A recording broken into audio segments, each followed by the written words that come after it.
there are people who have claimed that dreams are merely the consequence of random neuronal firing, which is a theory I think is absolutely absurd because there's nothing random about dreams. They're very, very structured and very, very complex. They're not like snow on a television screen or static on a radio. Like, those things are complicated. And then also I've seen so often that people have very coherent dreams that have a perfect narrative structure. You know, they're fully developed in some sense. And so that just doesn't, that theory just doesn't go anywhere with me. I just can't see that as useful at all. So I'm more likely to take the phenomena seriously and say, well, there's something to dreams. Well, you dream of the future and then you try to make it into a reality. That seems to be an important thing. Or maybe you dream up a nightmare and try to make that into a reality, because people do that too if they're hell-bent on revenge, for example, and full of hatred and resentment. I mean, that manifests itself in terrible fantasies. You know, those are dreams, then people go act them out. These things are powerful, you know, and whole nations can get caught up in collective dreams. That's what happened to the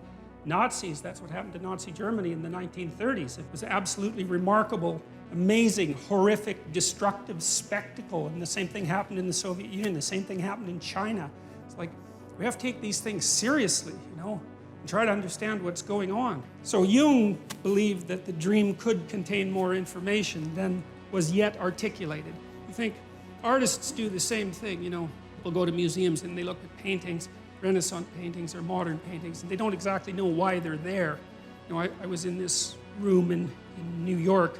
I don't remember which museum, but it was a room full of Renaissance art, you know, great painters, the greatest painters, and I thought maybe that room was worth $1 billion or something outrageous because there was like 20 paintings in there, you know, so priceless. And the first thing is, well, why are those paintings worth so much? And why is there a museum in the biggest city in the world devoted to them? And why do people from all over the world come and look at them? What the hell are those people doing? One of them was of the Assumption of Mary, you know, beautifully painted, absolutely glowing work of art, and there's like 20 people standing in front of it looking at it and think, what are those people up to? You know, they don't know. Why did they make a pilgrimage to New York to come and look at that painting?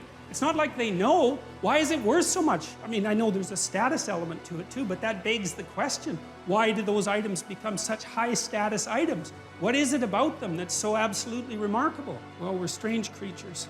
So I was trying to figure out in part, well, where did the information that's in the dream come from? Because it has to come from somewhere, and you could think about it as a revelation, because it's like it springs out of the void and it's new knowledge, and it's a revelation. You didn't produce it, it just appears. But that's, see, one of the things I want to do with this series is, like, I'm scientifically minded and I'm quite a rational person, and I like to have an explanation for things that's rational and empirical before I look for any other kind of explanation.